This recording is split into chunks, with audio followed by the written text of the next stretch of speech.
This is John Drummond here, your host of the TNT Show, every Wednesday at 7 p.m. This week's guest is Andy McIver. You may recognise the name. Andy is formerly a head of the Scottish Tory Communications Group, and he is now a political analyst. So he knows, has probably forgotten more about the political setup in Scotland than most people. So get your questions in for Andy. He's on this Wednesday at 7 p.m. Don't miss it. See you then.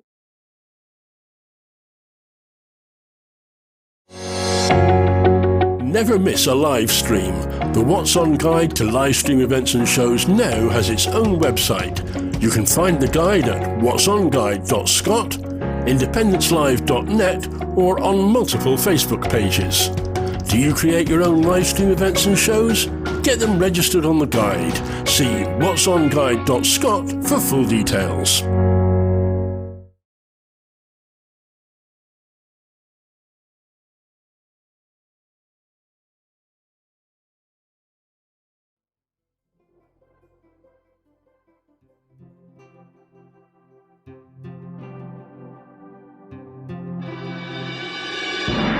This is a new voice for a new Scotland. We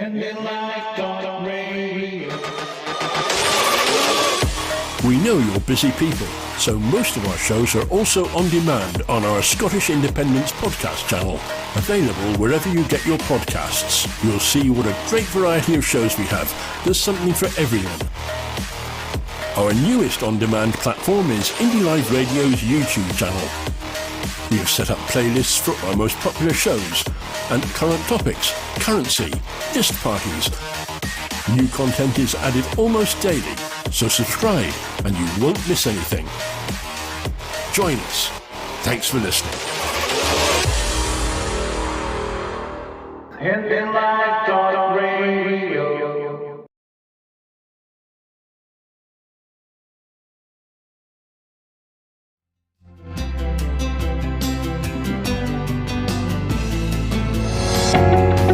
Never miss a live stream. The What's On guide to live stream events and shows now has its own website. You can find the guide at whatsonguide.scot, independencelive.net, or on multiple Facebook pages. Do you create your own live stream events and shows? Get them registered on the guide. See whatsonguide.scot for full details.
And to me, that's the clear blue water between staying in the UK and going for independence. It's clear, regardless of what Boris Johnson said the other day, that they will want to go back to business as usual, where the ultra-rich are the ones who gain from everything. Mm-hmm. We don't want to be part of that. We want the chance to actually build a fairer country. But I don't think anybody who's gone over to Yes Now is really for moving, because I think they can see clear as day what things look like. And I always felt that during the independence referendum that it would take a no vote in order for a lot of Scots to realise the consequences of voting no. They would have to see what happens when they vote no in order to realise what a mistake it was.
film. You can watch this again. You can be part of it. It's Independence Live. Yeah. A few people asked about YouTube. It'll be YouTube/Independence Live. That's where you'll find the footage. Never miss a live stream. The What's On guide to live stream events and shows now has its own website. You can find the guide at whatsonguide.scot, independencelive.net, or on multiple Facebook pages. Do you create your own live stream events and shows? Get them registered on the guide. See whatsonguide.scot for full details.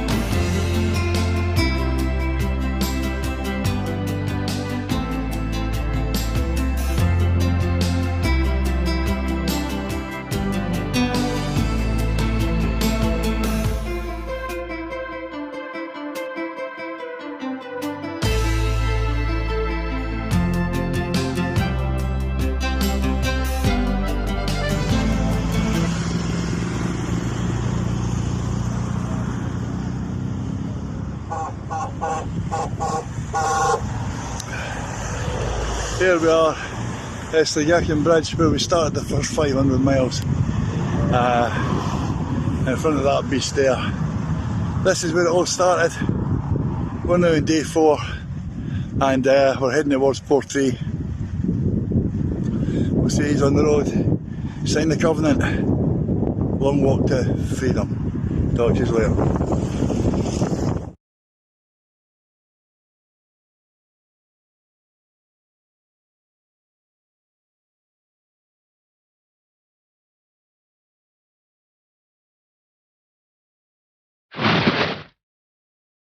Hi there, I'm Cliff.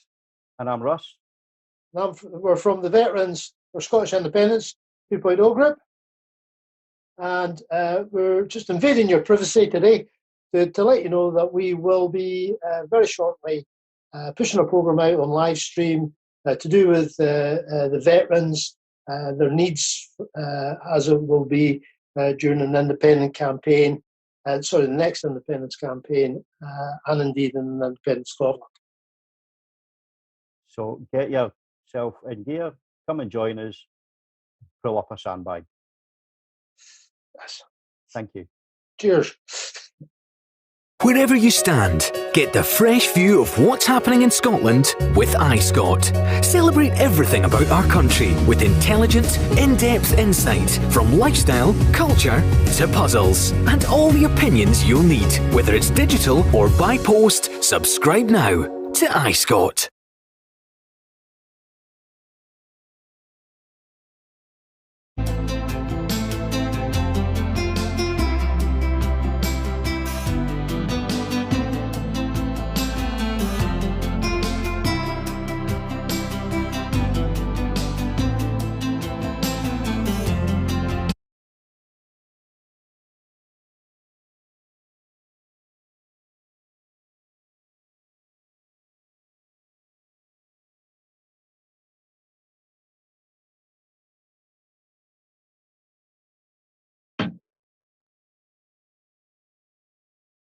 Hello, good evening, and welcome to the TNT Show.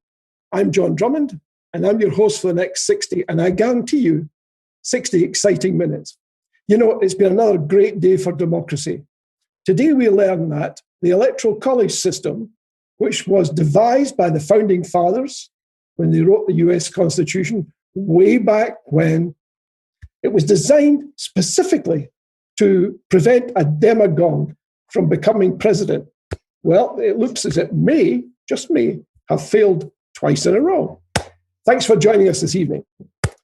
We have yet another great guest. I know I say that every week, but this is absolutely the case. This is the place to come, by the way, for great guests, 60 minutes, stuff you'll never hear anywhere else or see anywhere else. This is the place to come, the TNT Show. And tonight we are going to welcome Andy McIver. Andy is an expert political analyst, so you're in for a real treat. He was also formerly head of the Scottish Tories communications setup. And we're taking your questions live. TNT, as you know, stands for The Nation Talks. So in many respects, this is your show. So talk to the nation. Contact us. The details are on the screen. You can write to me if you want on my email at john@cleash.com. There's a whole raft of ways that you can get in touch with us, and we welcome your questions, and we'll try and deal with as many as we possibly can in the time available. So now to our guest. Tonight, the nation talks to Andy McIver. How are you, Andy? How are you coping with the pandemic? Fine, thanks, John. Yeah, thanks for having me on. Very good of you. I'm doing fine. Yeah, I'm doing okay. It has been different at different phases of it. So I've got 4 fairly young school-age kids, and my wife's a doctor. So start of the pandemic during lockdown, she was obviously at work just as normal. And I was doing the whole homeschooling thing at the same time as trying to run the company. I run a lobbying and PR company. So that was a bit challenging at the start of it. But, you just find ways to get through these things. Yeah, so what ways have you found? I mean, that's a busy schedule you've got there. It is. I think I'm hearing Kevin in the background there as well, actually, at the same time. But oh yeah, yes, it was. There we go. I think that's Kevin gone on mute. Yeah, it was. Look, it was busy, but you have to just change the way your day works, I think, to try and accommodate it. I mean, I certainly found that rather than trying to run the business during the day, I would just keep an eye on things during the day and make sure it was all ticking over okay, and then just focus on the kids. And then at night time, you get them off to bed and you work it. So you just change the day work. It's a pretty fortunate position, to be honest. Not everybody would be able to change their work around in a way. And, I felt for a lot of people who were trying to do more 9-to-5 style jobs at the same time as having school-age kids at home. I mean, I think it's nearly impossible to do that. And, hopefully that won't be required again. And I think for that reason, the school closures were particularly tough for people. But, we found a way to get through it. So it was okay. Well done. For the benefit of the folks in the audience who might not know, frankly, what does a political analyst do?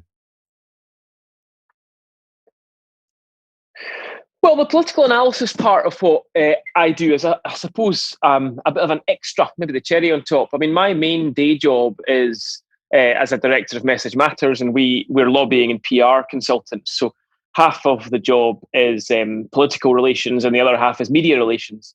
And that has kind of extended into analysis on TV and in newspapers mainly. And I think that comes out of background and experience in politics. I mean, way back at the start of the century, I did a few years working for the Scottish Tories in the Scottish Parliament and at Westminster for a while as well, actually. And I was their head of communications until 2007.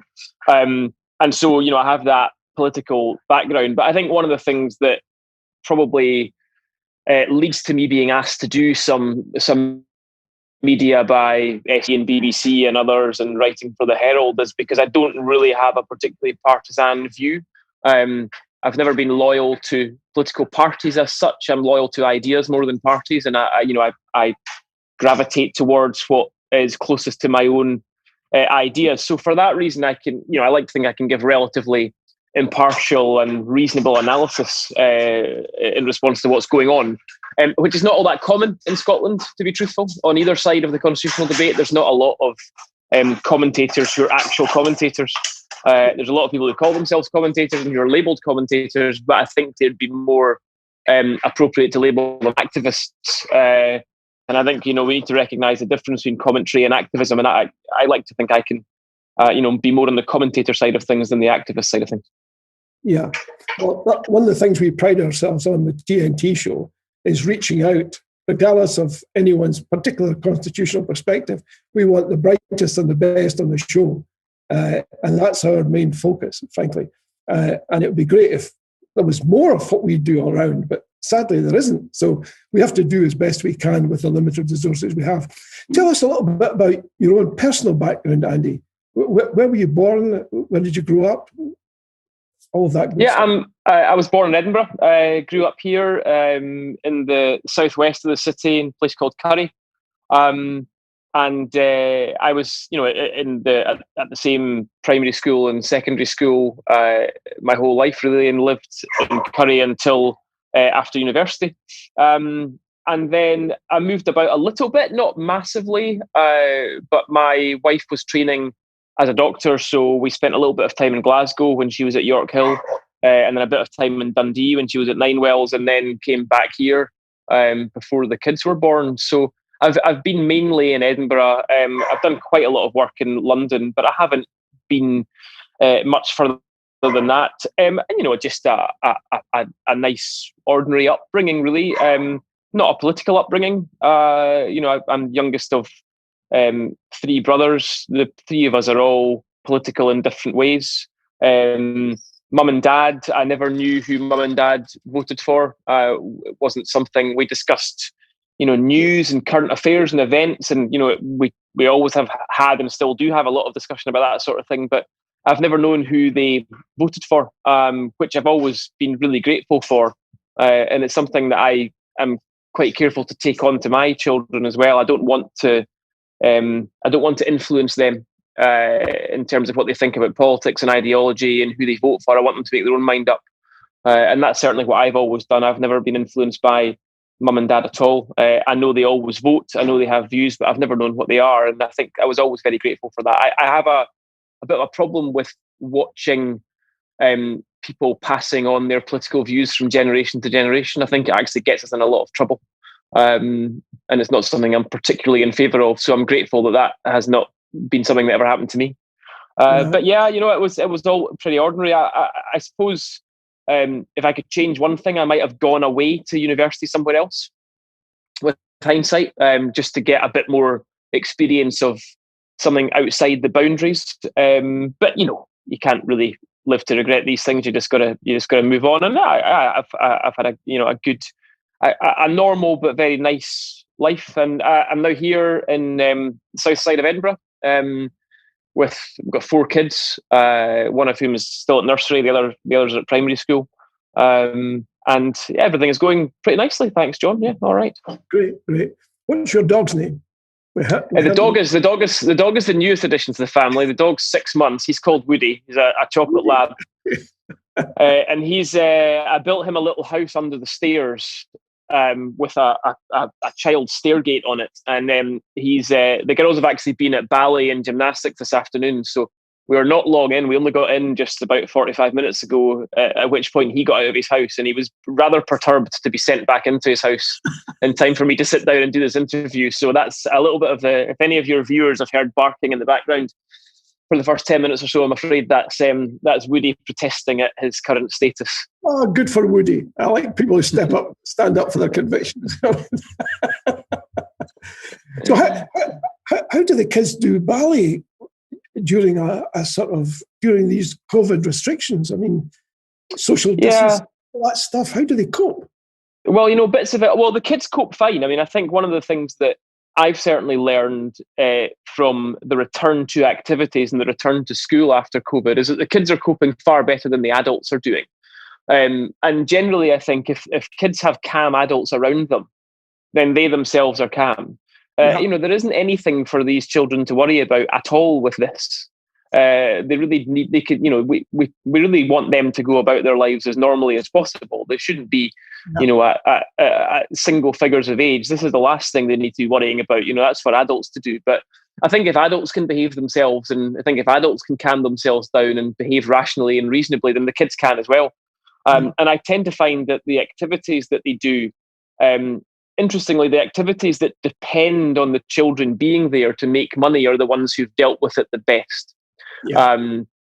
Far better, I think, than some of, for example, the council-run activities, which are largely still not on because they haven't particularly had to be. They haven't coped well, but the private activities that we pay for the children to do, like swimming or ballet or gymnastics, they have put in place really tight but workable procedures, and they've coped really well. So the kids don't really notice much of a difference, to be honest, in these activities. They're just getting on with it. It's nice to see, nice to have them back. Yeah. I mean, that's great. It's a testimony to you and your wife that you're able to create a normal, in inverted commas, as normal as we can get in these abnormal times for the kids. Because I agree with you. You can't cocoon them, but at the same time, you can do what you can to make sure that what the adults are doing doesn't severely impact on the kids. I agree with you. I think that's terribly, terribly important, it seems to me. We've had a bunch of questions come in, and I'll come to those in a second if I may. Sure. And I wanted to ask you a question about, because it'd be fair to say that you're steeped in the UK political environment, so you know who is whom, and you know who the players are and what they do and all that. Which politician do you admire most right now in the UK? It's a tough question, actually. I mean, I think if you look, in my view, there are probably 3 or 4 politicians in my lifetime who will have had a really lasting impact. You know, if you want to bring it up to that sort of level, I think there are 3 or 4 politicians who you could say will have an enduring legacy and who could be talked about, you know, in decades, maybe even hundreds of years to come. And I would say they are, in no particular order, domestic politicians I'm talking about, UK-based politicians. I think Alex Salmond is one of them, without question. I think Margaret Thatcher is one. I think Nigel Farage is one. And I would say the 4th one is probably Martin McGuinness. Martin McGuinness, because I think the transformation from, I suppose you could say, bomb maker to peacemaker was treated with a lot of scepticism, but I think in the end turned out to be very genuine. And without Martin McGuinness in particular, I think we probably wouldn't have the peace in Northern Ireland that we currently do. And I think his transformation was quite something, not least because he was one of the most, when he died, Martin McGuinness was one of the most trusted politicians in Northern Ireland amongst the unionist community. And I think that's something which is quite difficult to believe.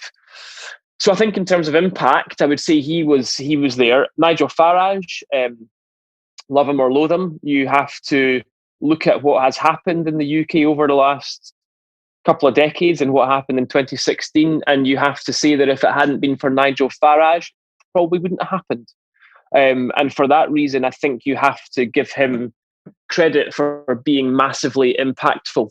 We probably would not be leaving the EU if it wasn't for Nigel Farage. Yeah. Margaret Thatcher, I guess, you know, for relatively obvious reasons. You know, I think that there are aspects of Margaret Thatcher that would not get my support, and aspects that would. I think probably one of the most difficult aspects of her legacy was the centralisation of the UK and her unwillingness to pass power to local authorities. I think that set the scene for a lot of the problems that we're seeing now. But you know, largely, although it's not remembered as a popular legacy in Scotland in many ways, I think a lot of what is entirely necessary, and much of it I would agree with.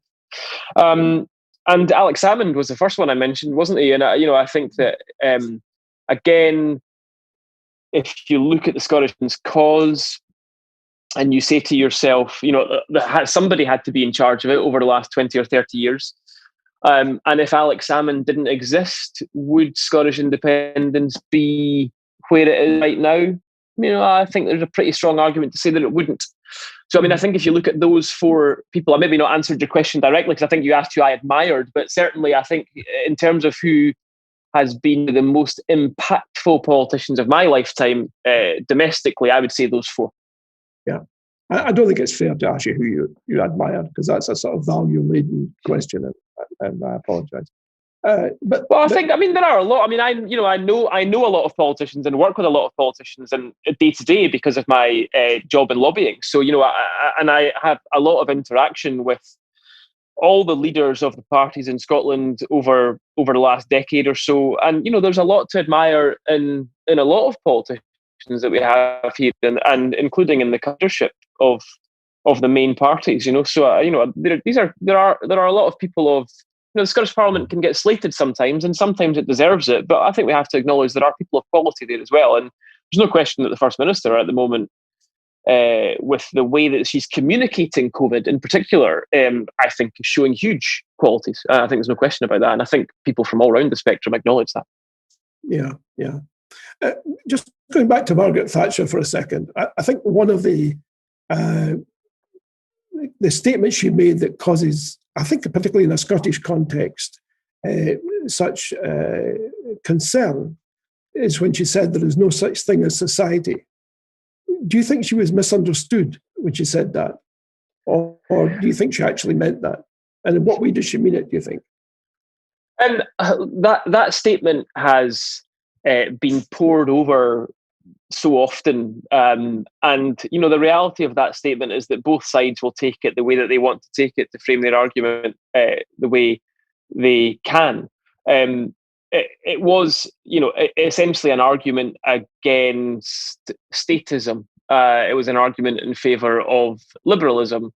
And, for that reason, I used to be far more ideological than I am now. And I get very tired of these arguments, to be honest. I think the fact that we still talk about Margaret Thatcher came into power the year I was born. She was out of power by the time I was still in primary school when she was out of power. Yeah. And the fact that we still talk about her an awful lot, I think, is quite sad, actually, to be honest with you.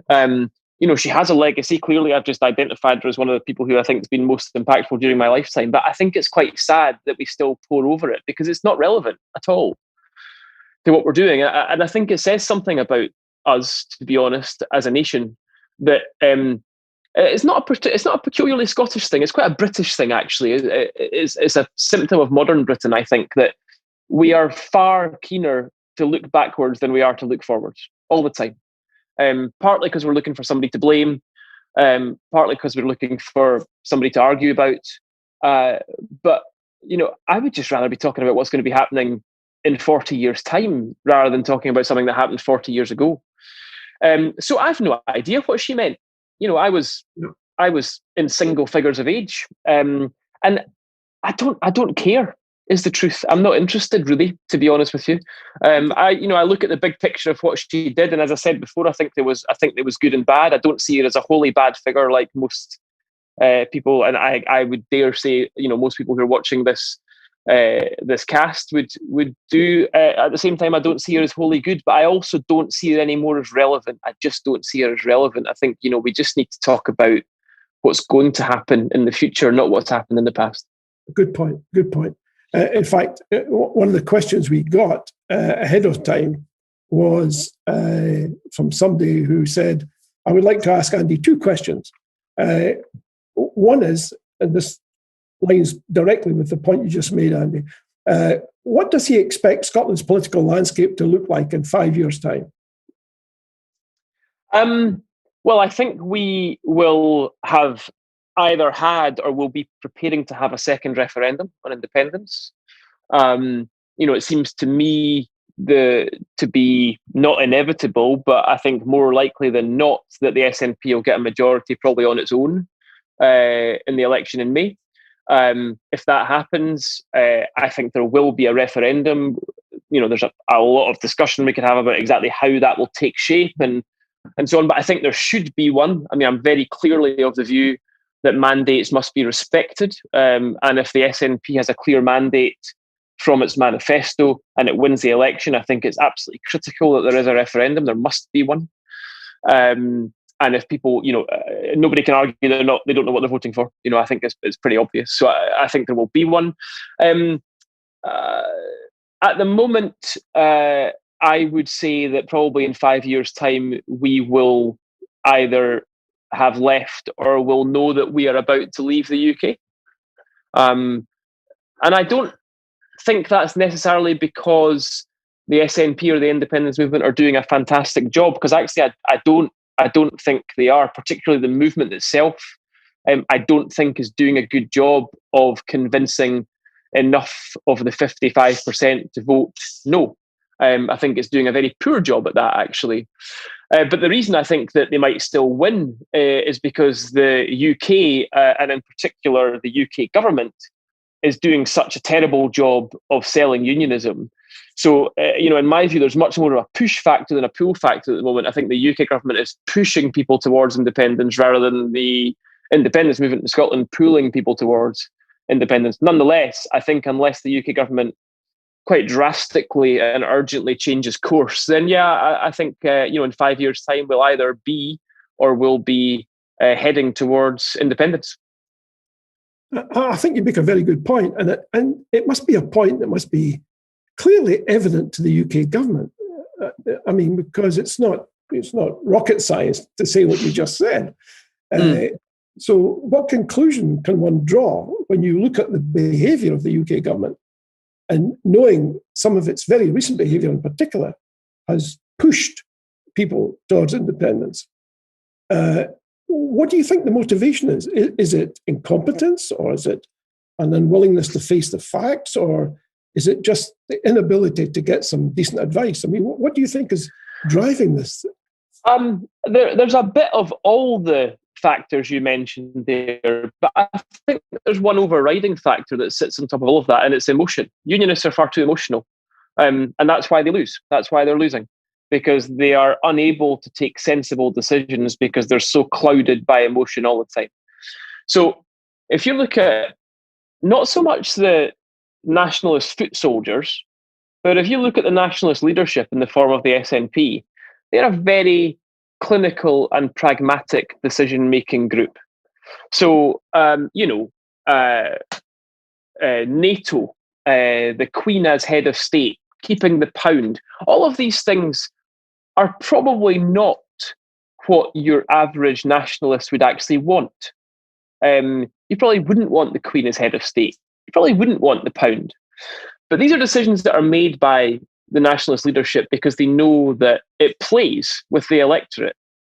If the nationalists immediately said, we are not having the Queen as head of state, we're getting rid of her, that's not going to go down well. And the nationalist leadership knows that. And so they adopt a pragmatic and clinical approach because they know that will help them to win. Unionism is unable to do that. It can't do it. Unionism is completely governed by emotion.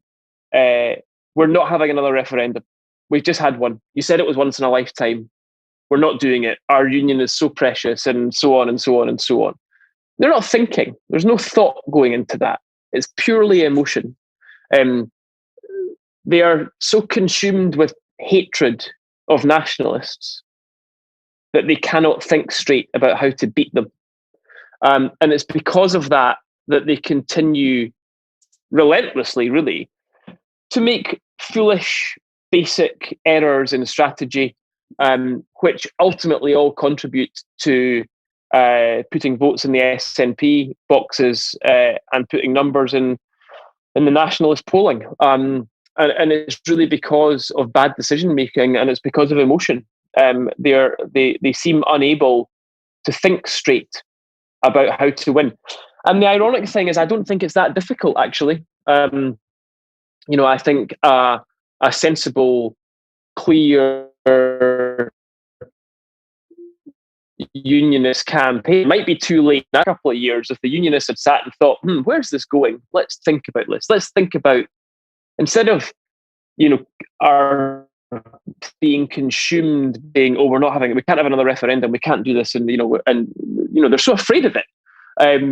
They haven't put any thought into how to actually win it. And to be honest, I don't think winning it would be all that difficult.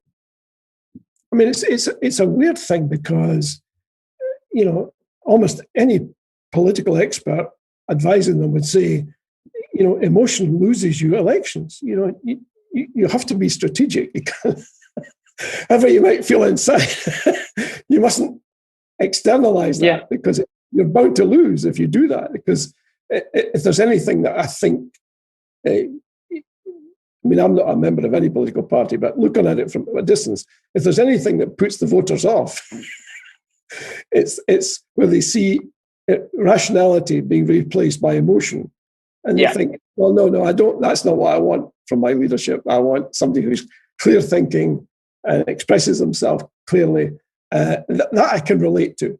Then I can listen to the arguments. I can't listen to arguments that just are based on, hey, I have a feeling in my water that this is wrong. Yeah, indeed. So I think that sums up their problems at the moment. Sorry, you were going to ask another question, John. Yeah, the question I was going to ask, it harks back to a piece you did in the I think it was covered in the STV News about a year ago, in which you said you think that English nationalism is coming. This was 5th September 2019. And the Conservatives are no longer a unionist party. Do you still hold to that? Yeah, I think that I remember writing things about that, and it was on the back of some polling that had been done of the Conservative membership. And I certainly think that remains the case amongst the Conservative membership, which is far more interested in Brexit than it is in the Union. And this is clearly expressed in polls. The polling shows that delivering Brexit is significantly more important to them, and they want to deliver Brexit even if it leads to the loss of Northern Ireland and Scotland, which are the two most obvious parts of the UK that would initially no longer be part of it. That is something that they are happy to handle. And I have no objection to English nationalism. I don't think English nationalism is any more or less legitimate than Scottish nationalism. It's perfectly reasonable. And I also can see where it comes from, because I think the devolution era has served England very, very poorly. Especially in the north of England, if you're sitting in Newcastle and you see the free prescriptions and the free student tuition and all the other quote unquote freebies that Scotland gets, and you see the Barnett formula, and they've got their own parliament. Now, of course, you can argue these things from the other side as well. But if you are somebody in the north of England seeing all that and thinking, well, what are we getting out of this? What are we getting out of this? And I entirely understand where the sentiment, and I think a lot of it is tied up in Brexit as well. Not all of it, but I think a lot of it is tied up in Brexit. And I perfectly well understand. Yeah. If there is a growth of English nationalism, I entirely understand where it's coming from. And I think it's obvious, to be honest, that is what would happen when you have this asymmetric type of devolution. Essentially, that's why. I don't find unionist and nationalist labels particularly helpful. I voted no in 2014, but I would never describe myself as a unionist, to be honest. I'm a federalist, and I think on balance, that's the best future for this country, well, the country of Scotland and the country of the UK, is to sit within a federalised nation. And I also now I think we've got to the point now, and coronavirus is exacerbating that. I think it's been a really interesting time with mayors in particular, and the lack of connection between administrative powers and financial powers, which really is what furlough is all about. You could solve furlough by the devolution of financial powers to the English regions and to the devolved nations. And I actually think that coronavirus is acting as a massive rocket booster to the final decision on what the shape of the UK constitution is. Yeah, certainly the opinion polls would confirm all of that. We're almost halfway through. I want to go back and take some questions, if I may. Yes, Charlie Collins is asking, how would Andy square being a lobbyist while not seeking to influence his children's political views? Are you cut out not seeking to influence what political views? Sorry, John, I missed the last word there. How do you square being a lobbyist? Oh, right, okay. Well, at the same time saying, I really don't want to influence my children. Because lobbying is not a party political venture. I lobby for primarily charities and private sector organisations, so it isn't anything to do with party politics. And my lobbying takes place with parties with MSPs of all parties in the Parliament. So that the two things are not really connected. Lobbying is a political activity, but it's not a party political activity. So if anything, it would just, it would, if my kids knew what lobbying was and never asked me about it, it's more a lesson in democracy rather than a lesson in party politics. So no, the two things are not connected really. Well, lessons in democracy are always helpful and healthy. Somebody else is asking, if Scotland, is independent, as you were suggesting might be the case in, say, 5 or so years' time, what would the impact on the UK be, do you think? Millie Jameson is asking this. Well, I think, you know, it would clearly be a negative impact for the UK because, you know, for a country like the UK, which has gone from being the global leader in centuries past to feel itself ever shrinking is quite difficult. And I think, you know, that the straight answer is there wouldn't really be a UK. I mean, it might still be called the UK, but in reality, I think that Scotland would relatively rapidly be followed by the reunification of Ireland. And then you have England and Wales, really. And it might still call itself the UK, but, you know, it's England and Wales. Yeah. You know, and I think it would lose something. The UK may not be a global superpower anymore, but the UK continues to exercise quite a significant amount of soft power around the world and does very well at that. And, you know, losing parts of yourself, losing your limbs is a way to exercise that sort of soft power. So I think its reputation in the world generally would absolutely diminish if Scotland wasn't part of it. I think there's no question about that. Economically, you know, any part of the UK, in my view, economically can survive and thrive on its own.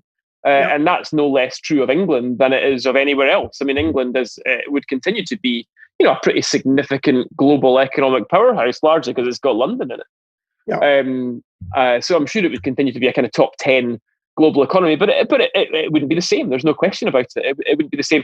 I think these questions of identity, though, are quite interesting, and I've thought about them a lot because of my belief in federalism. You know, at what point do you not feel British? You know, for instance, leaving the European Union does not make me feel any more or less European.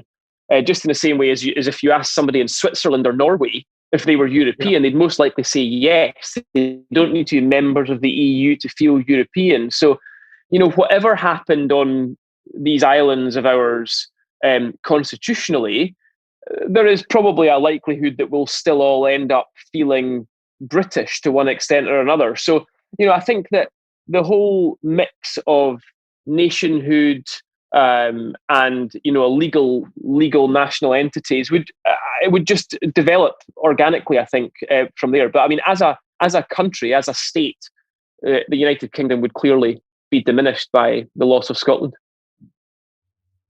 Is that one of the characteristics of federalism that would not apply in the case of independence, do you think? In other words, would that relationship not be possible with an independent state, but would be possible with federalism?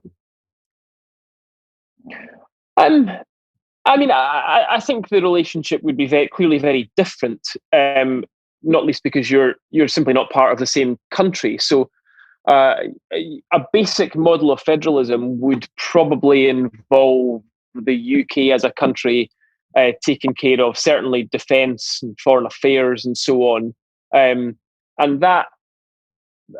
membership of transnational organisations as well. And so the loss of that as an identity would be quite different. And it would globally, it would feel quite different, I think, to what independence would feel like. Internally, I suppose it is the case that independence and federalism may not feel a million miles apart in terms of our day-to-day lives, in the way that we control our money and our domestic affairs and our public services and so on.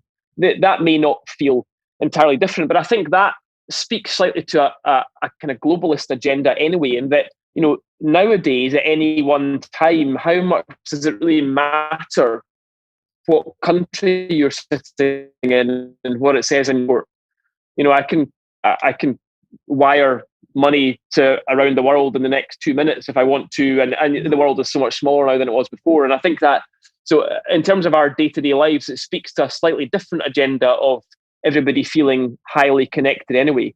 But I think, on some levels, we have to acknowledge there's a significant difference between federalism and independence. I think, yes. Do you think there's any, and I hesitate to say this, but do you think there's any appetite outside of Scotland for federalism? I'm not sure there's that much appetite inside Scotland for federalism, to be honest. I'm not pretending it's a solution which people are baying for. Most people don't even understand what the word means.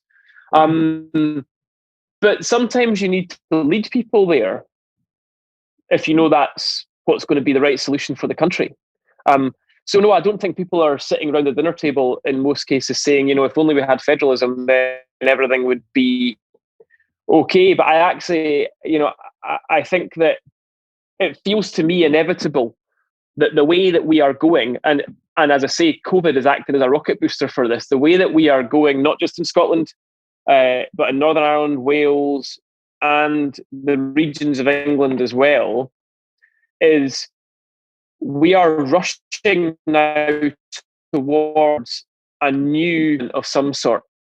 And the status quo is what's not relevant anymore, I think.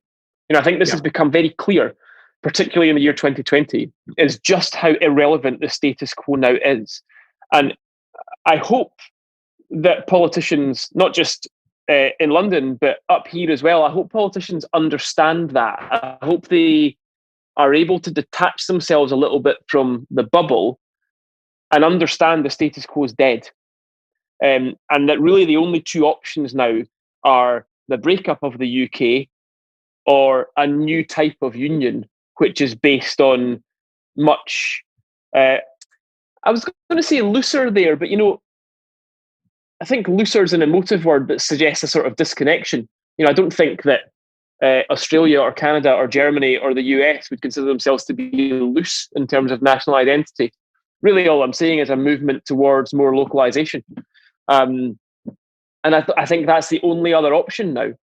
This is going to require politicians, and it'll have to be led from London.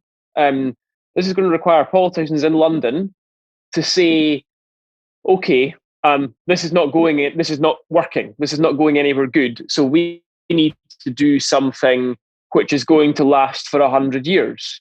And whatever they do will be remembered forever. It's a very, very significant political moment coming up.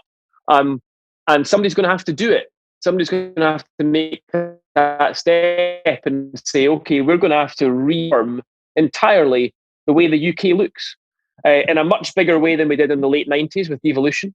This is a once in 100 years event. And I think it has to happen for the UK to continue. And so to go back to your original question, no, there's probably not a clamouring for it amongst the population. But, in 2006, were people sitting around the dinner table saying, I wish I had an iPhone? No. But Apple invented it. And then, 2 billion people bought one. So I would say that's what has to happen. I think, though, it's a difficult comparison, the pace of UK political change and technological advance. Indeed. Yeah, well, but that I would say that's slightly damning on UK political change. I would agree. Other countries do change.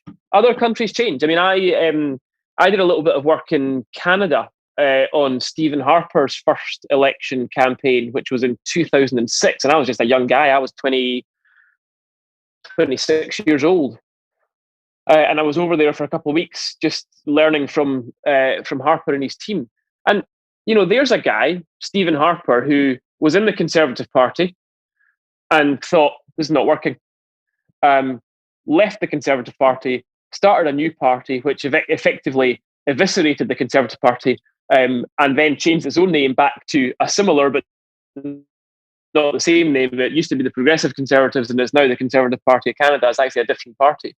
And that all happened in the space of, what was that, Reform Party? I think he started in the early 90s, and 13, 14, 15 years later, he was Prime Minister. He leaves a political party, starts a new one, and within a decade and a half, he's Prime Minister. So things can happen quickly. if people have vision and guts. It does happen. It just doesn't happen here very often. No, it doesn't happen. Well, some would argue it doesn't happen at all very quickly. I mean, we still got the House of Lords with unelected people making laws. We have clerics who are there by virtue of their religious persuasion making laws. The only other country in the world where that occurs is Iran, to the best of my knowledge. That's not a good example to follow. Well, and that's quite right. And you say that, John, and it makes me. Well, it's interesting though, because I mean, I agree, and I don't believe in that. I think the House of Lords should be replaced by a Senate as part of what I would see as a federalist solution. But it is interesting today of all days where we see Donald Trump joining the likes of Hugo Chavez, Fidel Castro, Vladimir Putin as people who don't respect election results. We do sit here in a country which has one of the world's biggest unelected chambers, and we're in a glass house here, I think, when it comes to that sort of thing. Oh, I would agree with that completely. I mean, first past the post doesn't have a great deal to commend it nowadays. I mean, we have an odd situation where the devolved authorities are elected on one system, and the parent, if you can call it that, parliament, is elected on a rather antiquated system that over-rewards the party in power and underrepresents the others. It's hard to defend that. But yet there's no real appetite for this. I think that I suppose I would slightly I think the arguments for and against first past the post has its merits. It's pretty easy to get rid of a government and get a new one in. I have moved from being more of a supporter of proportional representation now than first past the post, and I would reform the Westminster voting system along PR lines. But I think we have to, from talk of democratic illegitimacy. First past the post is a perfectly democratic system. It's just one that works in a different way to proportional representation. So I don't have a problem with countries using that. And what I would do is I would separate an argument about first past the post from an argument about the House of Lords. Those are different things. I think first past the post is in the bracket over here with choose your democratic system, and the House of Lords is in a different bracket over here of something that's not democratic. Do you think the UK should have a written constitution?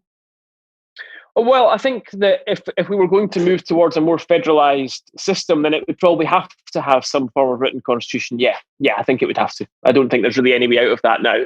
And I think it would be helpful as a renewal. I mean, we need a national renewal here. And the truth is, I don't mind that much what happens, is the truth. I'm not that exercised by nationalism. I think it's because I live here, and now most of my adult life has been spent talking about this all the time. All the while we have, in my view, heavily underperforming public services, but we don't talk about it. I think we have a really pretty backward transport infrastructure and digital infrastructure. We don't talk about them because all we do is talk about this all the time. And I think it's made me pretty jaded, to be honest. So, I just don't care what my passport says. I feel content to be Scottish, but not that proud to be Scottish. I feel content to be British and not that proud to be British. Yeah. I feel content to be European. I'm not that bothered. I'm sure being Slovenian is fine. And what grates me is the sort of Scottish and British exceptionalism that we have so often, because it's very seldom justified, I have to be honest. I really think it's very seldom justified. And so my main aim, from a personal perspective, my main wish here is that we just get over this one way or another. And if that means staying in the UK, fine. If that means independence, fine. But I would like to get the question answered, because I really think we need to start talking about important things before it's too late. Yeah, I mean, I do lots of these shows. We've now done almost a quarter of a century of them. and we've spoken to people in different parts with different views on the Constitution and politics generally, and people have no views whatsoever, completely apolitical, don't think it's terribly relevant to their lives, frankly. And others who feel very passionately. And exceptionalism is an issue. But then again, if you look at the US, I mean, I spent some time in the US. The US is exceptionalist in almost every respect. People say we are the best, we are the greatest. If you want to get elected, you say, make America great again. It's like we want to be exceptional yet again. So it's not an unusual pitch, as it were, to talk about. It's not, but I think in fairness to the US, it is exceptional at some things. It is exceptional at some things. Not everything, and not everything that it says it is, by any means. Yeah. But it is exceptional at some things, partly because of its size. So, I mean, also China's exceptional at some things. And there are... but I actually think we somewhat kid ourselves in this country. And when I say this country, people can take that whatever it means because it applies the same at Scotland or the UK. I think we kid ourselves in this country to feel like we're doing well. I don't think we're doing terribly well, to be honest. I really don't. I don't think we're doing terribly well. Not the things that really matter to people. I don't think we're that good at them anymore. Well, I think we think we are, but I don't think we are. I think particularly when people look at COVID, it would be hard to say we're doing exceptionally well. I think you're right in some parts. Yeah. We're definitely communicating it better. There's no question about that. But it's a big thing. You know, you can't say to folks, we're going to lock down and not give them some sort of income. You have to support them somehow. Otherwise, you'll have riots on the streets and all sorts. I mean, and people will just disregard the advice they get because they have no option. They have to put bread on the table. I mean, it stands to reason. And I think a lot of that is a sort of interesting type development. I want to go back to the questions again, if I may. Of course. One question that's cropped up is, what do you think that the Scottish Tories must do to best prepare for May's elections? I think the Scottish Tories have just got to try and get through this election, to be honest. I don't think there's that much they can do at this point that's going to change the outcome. And if I were them, I'd be to shore things up as well as possible, emerge with maybe somewhere in the kind of 25 plus seats. I think that would be a decent result under the circumstances. I think what they probably at this point have to do is ensure that there is something of a core vote strategy, and that probably means, much as I think it's not a sustainable message, it probably means saying no to Indy Ref 2 and just continuing that message, because that certainly shores up the core vote. I think Douglas Ross picking fights with Westminster, which he's been doing over the last few weeks, is probably a sensible thing to keep doing, just to try and put into the minds of voters that little bit of differentiation between the Scottish Tories and the UK Tories. Yeah. And I think that what they want to do, and what I think is relatively sensible, is to talk about public services as much as possible, particularly education. I think that makes sense to talk about that, because there is a problem there in Scotland. There's no question about that. In my view, there is a problem there. But Douglas Ross is not going to be First Minister in May. This, for the Tories, is about trying to get enough seats that they can contribute to the SNP not getting a majority. I think unless anything unexpected happens, we're clearly trending towards a situation where the Scottish Tories are going to lose seats. Labour are going to lose seats as well, most probably. And where are those seats going to go? Well, they're probably going to go, they're not all going to go to the Lib Dems. Some of them might go to the Greens, some of them might go to the Lib Dems, but are enough of them going to go to the SNP for the SNP to get a majority? So, I think what should be in the Tories' minds is just get through to May. Just get through it. Be in a reasonable position with somewhere in the mid-20s of seats so that you have a base to build on for the next 5 years after that. Yeah. But actually, if I were in the Scottish Tory setup, I would say to them, you know what? you've got to spend your time now, right now, thinking about exactly what you're going to do the day after the election. What's the referendum strategy? What's the unionist strategy? Because you're going to have to start doing it on May the 7th.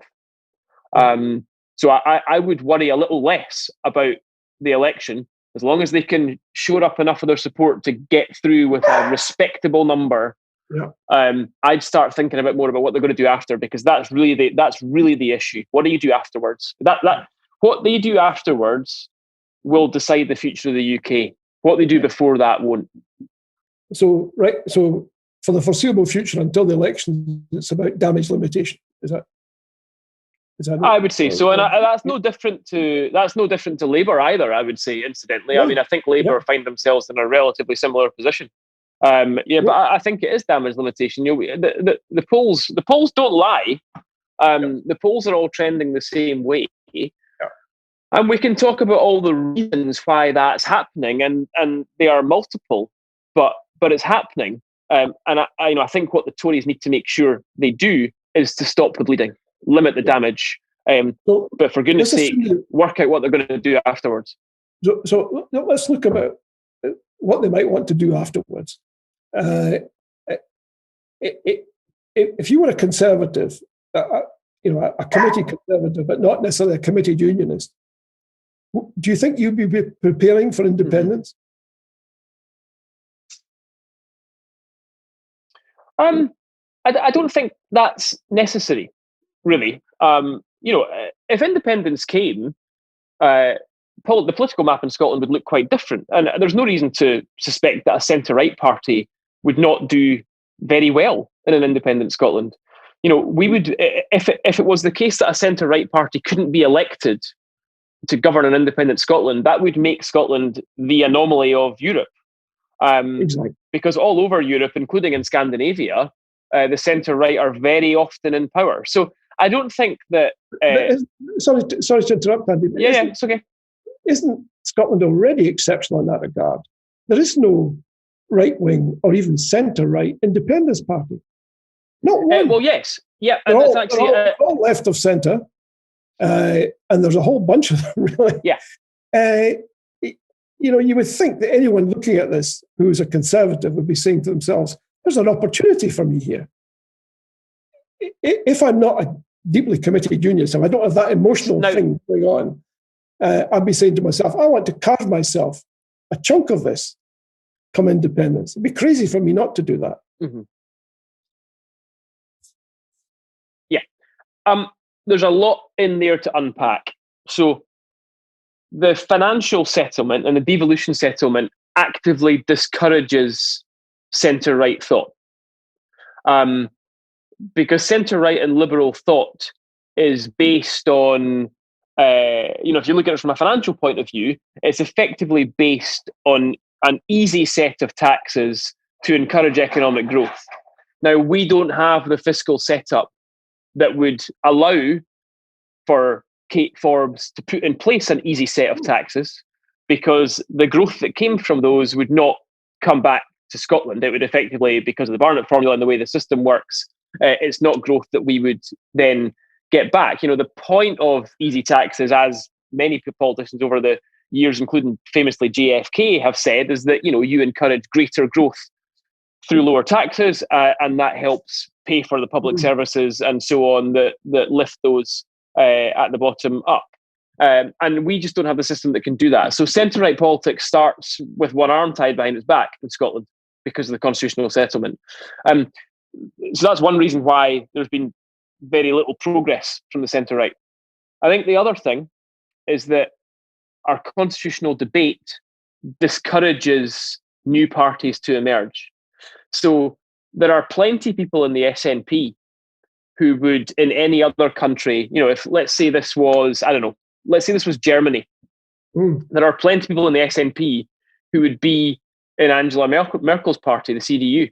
Plenty of them. They wouldn't all be in the SPD. They wouldn't all be Social Democrats. Nicola might be, but a lot of others would not. They'd be in the centre-right party in any other country in Europe. But there's really no incentive for any kind of breakaway from the SNP to do that. And the SNP is a party that is, as wide a spectrum as probably any political party in the world, but they are held together by the glue of the independence which sits in front of them. And so you tend to find that the only splinters you get from these movements are kind of more radical, usually radical leftist splinters from them, which you see happening. But there's not a mainstream split from these parties. There's no incentive to have one. Andy, couldn't you look at it the other way around and say the SNP has capitalised upon the fact that no one has stepped up to the plate and said, I am forming a centre-right or right-wing nationalist party? Well, they've capitalised. Yeah, I mean, look, the other parties have done for 20 years exactly what the SNP wanted them to do throughout the entirety of devolution. I think the best example to look at the alternative option is Canada, and specifically Quebec. So you have a situation in Quebec where the Parti Québécois is, I think, currently sitting third in the Quebec Assembly. And above it are two parties which are not sovereigntist parties, not nationalist parties, but they're also not parties that have seats in the Parliament in Ottawa. So Quebec has a completely independent political system, as do all the provinces in Canada, where they have parties that only sit in that provincial assembly. They don't sit else. So you have your federal parties, provincial parties, and they have no relationship with each other. Yeah. And what that means is that if you are a Quebec nationalist, you still feel like you can vote for one of the other parties because they're also Quebec parties. They're not Canadian parties, they're Quebec parties. The problem here is that we don't have any other parties that are Scottish. All the other parties are British parties with a Scottish offshoot here. So if you're an SNP voter who is of the centre-right and who doesn't particularly like the centre-left disposition of the SNP leadership, you don't have anywhere to go if you're a nationalist. You don't have anywhere to go. You're not going to vote for the Tories. There's nobody else to vote for. And so I think the combination of all these things that I've talked about have led us into this situation where we have one single dominant party. It's a perfect storm. You know, we've got the wrong structure at the wrong time, and because independence is now so close, and because the next referendum is so close in front of our noses, there's no incentive for anybody to do anything about it. Yeah. Well, but that could change. To go right back to your question, yes, that would be an enforced change if we were independent. Yeah. But there's also no reason why it couldn't change as part of a federalist structure. Yeah. Because all it would take is for the UK parties to say, well, look, we're not going to organise at Scottish Parliament level anymore. The Lib Dems, Labour and the Tories could simply say, look, we're not organising it at Scottish Parliament level now. We will stand in Scotland for Westminster. We'll stand candidates for Westminster in Scotland for the federal parliament. But we're not going to stand candidates for the Scottish Parliament. We'll let other parties form and do that instead. Now, that can work perfectly well, just like it does in Canada. Yeah. Interesting. Very interesting indeed. Andy, thanks very much. Our time's almost up. It goes fast. It does go fast, doesn't it? Time flies. You sit down, you have a few words, and before you know where you are, we're almost at 8 o'clock. Thank you very much indeed. Much appreciated. And you're right. Thanks for having me. It's very good of you. It's a great pleasure, I can tell you. And as things develop, perhaps you might want to come back and we can talk about this some more. Maybe in the light of the US elections and the light of the Scottish elections that are coming up in May. Happy to. That's been very interesting. Thank you. And a big thanks to all of you out there for watching and listening tonight. We hope you've enjoyed the TNT show. As ever, we have some more formidable guests lined up for your delectation and delight. This is the place for the big hitters. Next week, we have Dot Jessamine. The Nation talks to Dot Jessamine. Now, who is Dot Jessamine? Well, Dot Jessamine is London-born. She's a big player in the SNP's NEC. And next week, she's going to spill the beans about what happens in the NEC. Okay. What's not to like? Get your questions in for Dot and join us next Wednesday at 7 p.m. for the Nation Talks to Dot Jessamine. Oh, yes, by the way, please look out for my column in the Sunday National. It's in the 7 Days supplement, tucked at the back page almost, but I guarantee you it's well worth reading. And it's about what a disaster could occur if Scotland became independent with a written constitution. Look out for that, please. And very importantly, support IndyLive. And thanks again. Good night. Join us next Wednesday. A big thank you again to Andy. And remember, it's been a great day for democracy. Good night, all.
Never miss a live stream. The What's On guide to live stream events and shows now has its own website. You can find the guide at whatsonguide.scot, independencelive.net, or on multiple Facebook pages. Do you create your own live stream events and shows? Get them registered on the guide. See whatsonguide.scot for full details.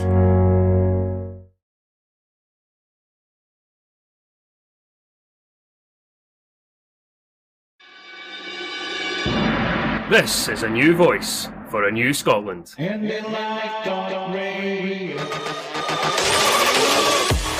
know you're busy people, so most of our shows are also on demand on our Scottish Independence podcast channel, available wherever you get your podcasts. You'll see what a great variety of shows we have. There's something for everyone. Our newest on-demand platform is IndyLive Radio's YouTube channel.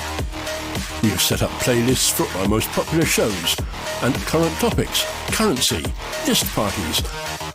New content is added almost daily, so subscribe and you won't miss anything. Join us. Thanks for listening.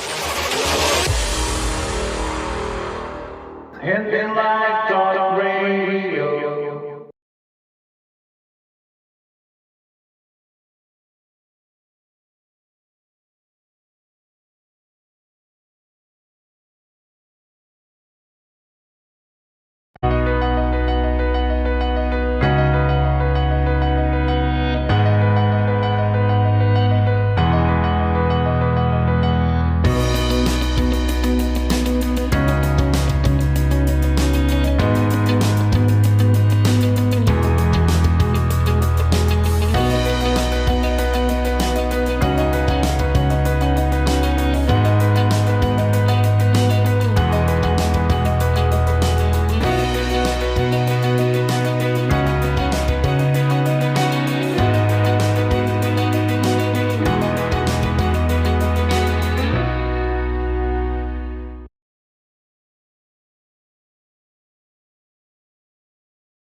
Hope over fear.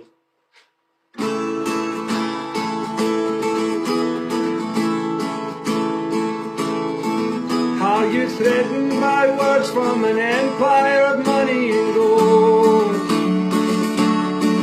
Well, you traded your country's potential for the lies you've been sold. How you scared that the walls are too high to be breached by the bold.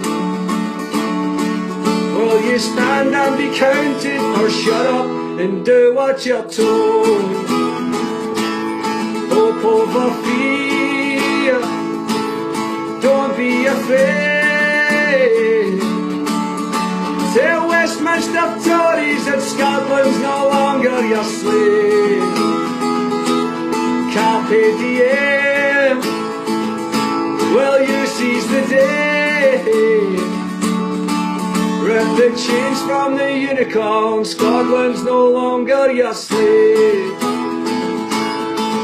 Let the TV man call you a nationalist for rejecting the lies. Ha! Are the wolves of the few off the bob, cause they wear shirts and ties?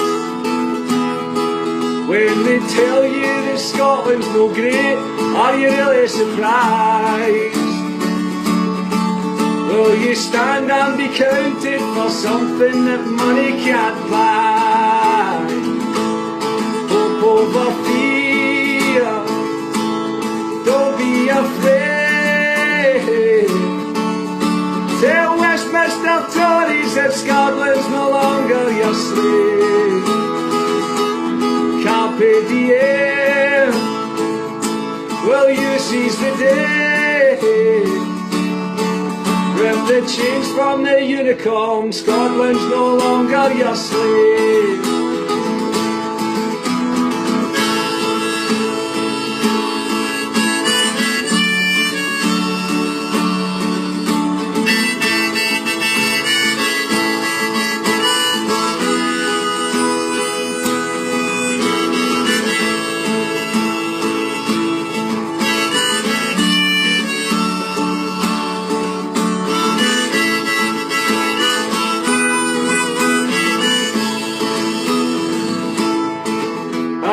Happy that nuclear weapons are dumped on the Clyde, fighting wars for the wealth of the few. How many have died? You can bury my bones, but the truth of it can't be denied. Will you stand and be counted, cause I'll be there stood by your side. Hope over fear, don't be afraid. Tell Westminster Tories that Scotland's no longer your slave. Carpe diem, will you seize the day? Rip the chains from the unicorn, Scotland's no longer your slave. Will the media tell you that England don't want you to go? And the taxpayer-funded MPs tell you just tell them no. No! But in Manchester, Nottingham, Sheffield, they already know that we're fighting for them, and it's only the start of the show. Ha ha!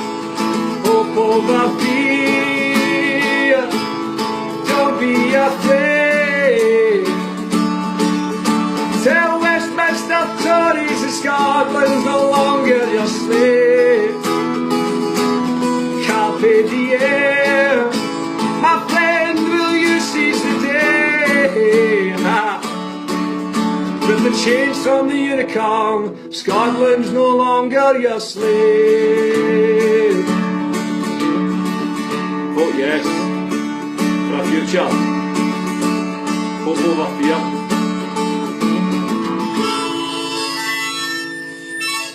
Ha ha!